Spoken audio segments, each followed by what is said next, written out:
కాలం కలిసి రాపోయినా, అలాగే ప్రతి పనికి ధైర్యం సరిపోపోయినా, సో రోజువారీ జీవితంలో ఒక్కొక్కసారి మనం ఏదైనా పని చేయాలంటే భయంతో వెనకడుగు వేసిన స్వామివారిని, కాలభైరవుడిని ఒక్కసారి మనం విగ్రహాన్ని కానీ ఫోటోని కానీ చూసినా సరే స్వామివారి అనుగ్రహంతో మనకి భయం అనేది దగ్గరికి కూడా దరిచేనేవాడు.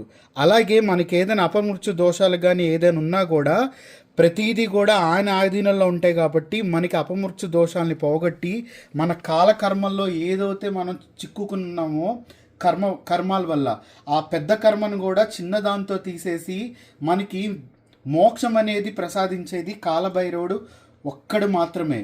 సో కాలభైరవుడు అంటే భయం అనేది వద్దు, ఆయన చూస్తేనే భయం అనేది దగ్గరికి కూడా రాదనమాట. సో మనకి ప్రతి మనిషి ఏదో ఒక టైంలో భయపడతా ఉంటాడు కొన్ని పరిస్థితుల వల్ల.